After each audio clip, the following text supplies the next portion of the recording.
So hello guys, कैसे हैं आप सभी। आज मैं बातचीत करने वाला हूँ रेस्पिरेशन के बारे में कि भाई रेस्पिरेशन क्या होता है, कैसे प्रोसीड करता है, ह्यूमन बीइंग में रेस्पिरेशन कैसे होता है, हम जो है फूड को एनर्जी में कैसे कन्वर्ट करते हैं। सो देखिए रेस्पिरेशन क्या है। रेस्पिरेशन वो प्रोसेस है जिसमें हम क्या करते हैं, ऑक्सीजन कंज्यूम करते हैं और फूड कंज्यूम करते हैं। ऑक्सीजन और फूड कंज्यूम किया, उन दोनों को मिलाने के बाद जो है एनर्जी प्रोड्यूस करते हैं और साथ में कुछ वेस्ट प्रोडक्ट कार्बन डाइऑक्साइड और वाटर प्रोड्यूस करते हैं। सो इस प्रोसेस को क्या बोला जाता है, रेस्पिरेशन बोला जाता है। अब दुनिया में दो तरह के रेस्पिरेशन होते हैं, एक होता है एरोबिक रेस्पिरेशन और एक होता है एनारोबिक रेस्पिरेशन। सो ये दोनों रेस्पिरेशन समझिए। एरोबिक रेस्पिरेशन क्या होगा, ऐसा रेस्पिरेशन जो ऑक्सीजन की प्रेजेंस में हो, ऐसा रेस्पिरेशन जो ऑक्सीजन की प्रेजेंस में हो उसको बोलेंगे एरोबिक रेस्पिरेशन। जैसे कि हमारे अंदर होता है, हम जो फूड को एनर्जी में कन्वर्ट करते हैं ना, एरोबिक रेस्पिरेशन से करते हैं। इसके अलावा एनारोबिक रेस्पिरेशन क्या होगा, ऐसा रेस्पिरेशन जिसमें ऑक्सीजन की कमी हो या ऑक्सीजन हो ही ना, ऑक्सीजन की कमी हो या ऑक्सीजन हो ही ना, उस तरह के रेस्पिरेशन को बोलेंगे एनारोबिक रेस्पिरेशन। अब बोलेंगे ये रेस्पिरेशन कहां होगा, तो ऑक्सीजन की कमी के कारण हमारे अंदर भी होता है, मसल्स में रेस्पिरेशन हो जाता है, उसको बोलते हैं एनारोबिक रेस्पिरेशन। जैसे जब आप रनिंग वगैरह करते हैं ना, हैवी वर्कआउट करते हैं, तो अचानक उस टाइम पे हमें ना लार्ज अमाउंट में ऑक्सीजन की रिक्वायरमेंट होती है, बट हमारी बॉडी है ना ऑक्सीजन की डिमांड को पूरा नहीं कर पाता, जिसकी वजह से ना रेस्पिरेशन मसल्स के अंदर ही हो जाता है। सो वहां पे है ना एनारोबिक रेस्पिरेशन होता है, वो अभी बताऊंगा डिटेल में। सो एरोबिक रेस्पिरेशन और एनारोबिक रेस्पिरेशन में थोड़ा सा आइडिया लगा। एरोबिक रेस्पिरेशन ऑक्सीजन की प्रेजेंस में और एनारोबिक रेस्पिरेशन ऑक्सीजन की एब्सेंस या फिर लैक ऑफ ऑक्सीजन, इतना याद रखना है। अब देखो हम बातचीत करेंगे कि रिएक्शन जो है ये कैसे प्रोसीड होता है। जो हमारा ग्लूकोज है, जो हमने फूड खाया था, उस फूड से जो है एनर्जी कन्वर्जन कैसे होगा, किस तरीके से प्रोसीड होगा, ये बातचीत करते हैं। सो देखो हमारे पास ग्लूकोज, हम जो फूड खाते हैं, हम जो फूड कंज्यूम करते हैं, उस फूड के अंदर क्या होता है, ग्लूकोज होता है बेसिकली। उसका फॉर्मूला हो जाता है C6H12O6। ये हमने ग्लूकोज लिया। अब ये ग्लूकोज लेने के बाद है ना, सबसे पहले कहां जाएगा, सेल के, मैं उसकी बात कर रहा हूं। ये मत बोलना कि स्टमक के अंदर जाएगा, भाई वो डाइजेशन का सारा प्रोसेस हो गया, ब्लड के अंदर भी फ्लो करवा दिया। उसके बाद जब बॉडी सेल जब उसका यूज करेगा, तो बॉडी सेल के अंदर सबसे पहले साइटोप्लाज्म में जाएगा। साइटोप्लाज्म में क्या होगा, ग्लाइकोलाइसिस एक प्रोसेस होता है, ग्लाइकोलाइसिस एक प्रोसेस होता है, ग्लाइकोलाइसिस होगा। अब इस ग्लाइकोलाइसिस प्रोसेस में क्या होगा कि जो हमारा ग्लूकोज है ना, ये ग्लूकोज किस में कन्वर्ट हो जाएगा, ग्लूकोज कन्वर्ट हो जाएगा हमारा पायरुविक एसिड में, पायरुविक एसिड में कन्वर्ट हो जाएगा, या फिर पायरुवेट भी बोला जाता है इसको। पायरुविक एसिड बोल लो या फिर पायरुवेट बोल लो। सो ये पायरुविक एसिड का फॉर्मूला हो जाता है हमारे पास, इसका फॉर्मूला हो जाएगा C3H4O3। अगर आपको याद करना है ठीक है, नहीं तो पूछा नहीं जाता, कोई हार्ड एंड फास्ट नहीं है कि रटना ही है इसको। C3H4O3 जो है ये पायरुविक एसिड का फॉर्मूला है। ये आपका दोनों रिएक्शन में होगा, चाहे आपका एरोबिक हो चाहे एनारोबिक हो, दोनों तरह के रेस्पिरेशन में यहां तक का प्रोसेस कॉमन है दोनों में। अब उसके बाद यहां से डिसाइड होता है रास्ता कि आगे जो है एरोबिक होगा या एनारोबिक होगा, यहां तक कुछ नहीं कह सकते। तो अब आगे अगर मान लो ऑक्सीजन मिल गया तो हम बोलेंगे एरोबिक है, ऑक्सीजन नहीं मिला या कमी हो गई तो एनारोबिक है। सो देखो अगर मान लेते हैं हम कि ऑक्सीजन मिल गया, अगर ऑक्सीजन मिल गया तो हमारा जो है, अगर O2 प्रेजेंट है तो O2 प्रेजेंट है तो ये रिएक्शन होगा माइटोकॉन्ड्रिया में। ये रिएक्शन कहां होगा, माइटोकॉन्ड्रिया में। तो ये रिएक्शन हो जाएगा माइटोकॉन्ड्रिया, बॉडी के सेल के अंदर होता है, जो एनर्जी प्रोडक्शन का काम करता है, इसलिए उसको बोलते हैं power house of the cell. और वो क्या करता है, it produce the energy in the form of ATP, it release the energy currency of the cell in the form of ATP।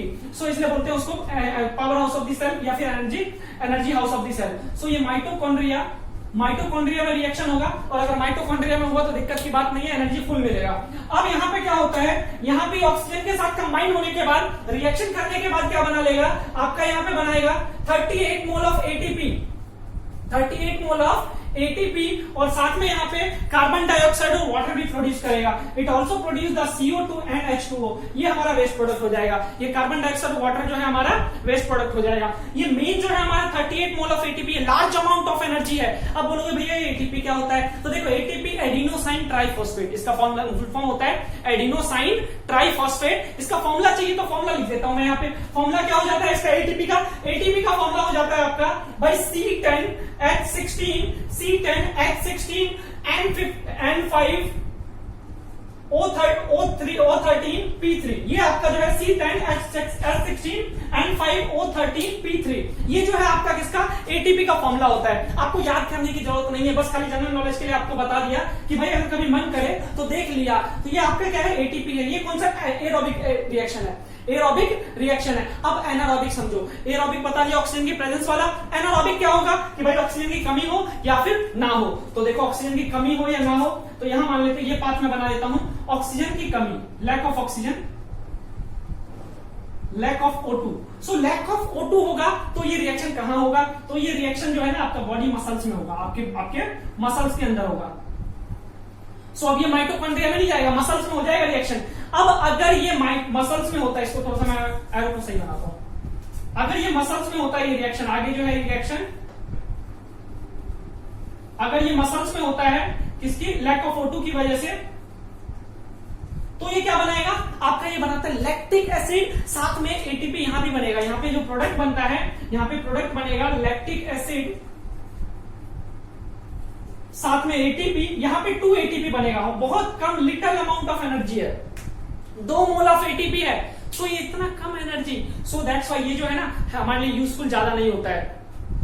और ये लैक्टिक एसिड है, ये लैक्टिक एसिड जब मसल्स में इकट्ठा हो जाता है, एक्यूमुलेट हो जाता है, उसकी वजह से हमें हैवी पेन होता है, बहुत ज्यादा दर्द होता है। उसको उस पेन को बोलते हैं क्रैम्प, उसको बोलते हैं क्रैम्प। और इससे रिलीफ पाने के लिए जब कभी आप हैवी एक्सरसाइज करें और अचानक से दर्द होने लग जाए, तो आप समझ जाना जिस पोर्शन में दर्द हो रहा है ना वहां लैक्टिक एसिड जमा हो गया है। उसको है ना ठीक करने के लिए हॉट वाटर बाथ ले लो, गर्म पानी से नहा लो या गर्म पानी से सिकाई कर लो उस पोर्शन को, आपको जो है रिलीफ मिल जाएगा। इसके अलावा आप कईयों को चाहिए होता है लैक्टिक एसिड का भी फॉर्मुला बता दो, तो सर जी लैक्टिक एसिड का आपका फॉर्मुला हो जाता है C3, इसका फॉर्मूला हो जाता है C3H6O3।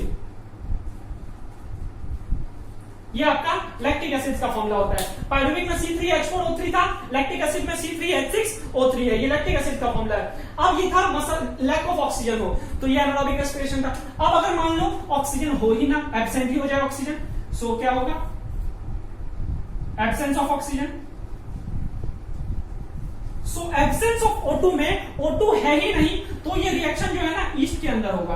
तो ये रिएक्शन हमारी बॉडी में नहीं होता है, ये रिएक्शन बॉडी के बाहर होता है ईस्ट में। ईस्ट आपका वो ऑर्गेनिज्म है फंजाई ग्रुप का, जिसका ईस्ट का यूज करते हैं, वो ब्रेड वगैरह बनाने के लिए भी यूज किया जाता है, स्पंजी बनाने के लिए, उसको केक वगैरह में भी यूज किया जाता है। सो यहाँ पे क्या होता है, यहाँ पे आपका प्रोडक्ट बनाता है इथेनॉल, इथेनॉल बनाएगा, साथ में कार्बन डाइऑक्साइड और साथ में आपका 2 mole of ATP, 2 mole of ATP बना लेगा। इथेनॉल बनाएगा, कार्बन डाइऑक्साइड, साथ में 2 मोल ऑफ एटीपी बनाएगा। तो यहां भी आपका देखो 2 मोल ऑफ एटीपी, यहां भी 2 mole of ATP. Little amount of energy है, एनर्जी की जो मात्रा है बहुत कम है। सो ये जो इथेनॉल है ना, इथेनॉल का फॉर्मूला हो जाता है हमारे पास C2H5, C2H CH3CH2OH, ये हो जाता है। ये आपका जो है इथेनॉल का फॉर्मूला हो जाता है, जो आप 4th चैप्टर में पढ़ेंगे। ये इथेनॉल वही है जो शराब में जो होता है ना, इथेनॉल शराब में ही होता है। तो आपका जो है इथेनॉल बनाने के प्रोसेस को बोला जाता है फर्मेंटेशन प्रोसेस। सो आपसे पूछा जाए फर्मेंटेशन प्रोसेस कैसे होता है, तो अब आप बता दोगे। कैसे बताओगे भाई? एनारोबिक रेस्पिरेशन करवाते हैं। क्या करते हैं उसमें, जो भी आपका जो फ्रूट्स है ना, ग्रेप्स है, एप्पल्स है, उसको ले लो, एक कंटेनर में डाल दो और उसके अंदर थोड़े से ईस्ट डाल दो और उसको उस कंटेनर को पैक कर दो पूरा, हवा गलती से भी अंदर नहीं जानी चाहिए, और उसको कुछ 15-20 दिनों के लंबे समय के लिए छोड़ दो। और आफ्टर सम टाइम देखोगे जब वो फूड है ना ईस्ट के साथ रिएक्शन करेगा ना, डिकम्पोज करेगा, उसको डिकम्पोज करने के बाद इथेनॉल बना लेगा, कार्बन डाइऑक्साइड बना लेगा और 2 मोल ऑफ एटीपी बना लेगा। Little amount of energy produce होगा। सो आपसे अगर ये पूछा जाए कि भाई किस रिएक्शन में, जो रेस्पिरेशन में, कौन से रेस्पिरेशन में large amount of energy produce होता है, तो आप बता सकते हैं कि भाई एरोबिक रेस्पिरेशन में 38 मोल ऑफ एटीपी होता है और बाकी में 2-2 मोल ऑफ एटीपी होता है। सो एरोबिक रेस्पिरेशन हमारे लिए बहुत ज्यादा यूजफुल होता है। एनारोबिक भी हमारी बॉडी में होता है, मसल्स में होता है, ये बातचीत आपको जरूर याद रखना है। सो ये रेस्पिरेशन के बारे में आपको डिटेल में जानकारी देने की कोशिश किया। नेक्स्ट लेक्चर में मैं ब्रीदिंग सिस्टम के बारे में समझाऊंगा कि हमारी बॉडी के अंदर ब्रीदिंग कैसे होता है। सो आज के लिए इतना ही रखेंगे, फिर मिलते हैं अगली सभा में अगले लेक्चर के साथ। तब तक के लिए दुआओं में याद रखिएगा। Goodbye, take care.